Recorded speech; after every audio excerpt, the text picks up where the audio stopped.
CM Revanth Reddy వ్యాఖ్యలపై BJP నాయకులు fire అయ్యారు. ఉమ్మడి కరీంనగర్ జిల్లా వ్యాప్తంగా సీఎం రేవంత్ రెడ్డి దిష్టిబొమ్మలు దగ్ధం చేశారు. ధర్మపురి నియోజకవర్గ కేంద్రంలోని గాంధీ చౌరస్తా వద్ద తెలంగాణ రాష్ట్ర ముఖ్యమంత్రి రేవంత్ రెడ్డి దిష్టిబొమ్మను బీజేపీ నాయకులు దగ్ధం చేశారు. రేవంత్ రెడ్డి హిందూ దేవుళ్లు హిందువులపై అనుచిత వ్యాఖ్యలు వెంటనే వెనక్కి తీసుకోవాలని డిమాండ్ చేశారు. కాంగ్రెస్ ప్రభుత్వం హిందూ సమాజాన్ని హిందువులను టార్గెట్ చేస్తూ వస్తుందని ఆరోపించారు. హిందువులకు ముఖ్యమంత్రి వెంటనే బహిరంగ క్షమాపణ చెప్పాలని భాస్కర్ డిమాండ్ చేశారు.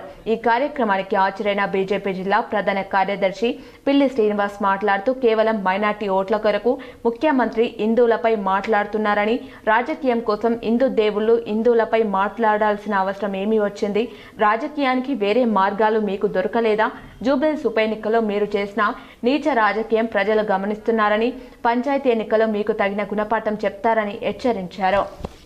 సమావేశంలో సాక్షాత్తు తెలంగాణ ముఖ్యమంత్రి రేవంత్ రెడ్డి గారు పెళ్లి కాండలకు ఒక దేవుడు, పెళ్లైనకు ఒక దేవుడు, పోషమ్మ, ఎల్లమ్మ, కోడిగోసుడు, తాగుడు అనే విధంగా హిందూ సమాజాన్ని కించపరిచే విధంగా హిందూ దేవతలపై అనుచిత వ్యాఖ్యలు చేసిన సందర్భంగా ఈరోజు నిరసనగా భారతీయ జనతా పార్టీ పట్టణ శాఖ ఆధ్వర్యంలో ఈరోజు రేవంత్ రెడ్డి గారి దిష్టిబొమ్మ దహనం చేయడం జరిగింది.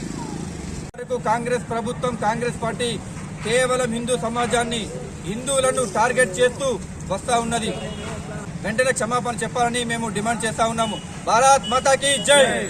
ముఖ్యమంత్రి ఎవరైతే ఉన్నారో రేవంత్ రెడ్డి గారు మన హిందూ దేవతలకు సంబంధించినటువంటి విషయాల మీద అనవసరంగా మాట్లాడి రాద్ధాంతం చేసుకోవడానికి ప్రయత్నం చేస్తున్నాడు. నీ పెళ్లప్పుడు పోచమ్మ బోనాలకు సంబంధించినటువంటి వ్యవస్థ చేసిందా లేదా అనేటువంటిది ఆత్మపరిశీలన చేసుకోవాలని చెప్తా ఉన్నాం. నువ్వు హనుమంతునికి ప్రదక్షిణ చేసి హనుమంతునికి సంబంధించినటువంటి గుడికి పోయినామని ప్రశ్నిస్తా ఉన్నాం.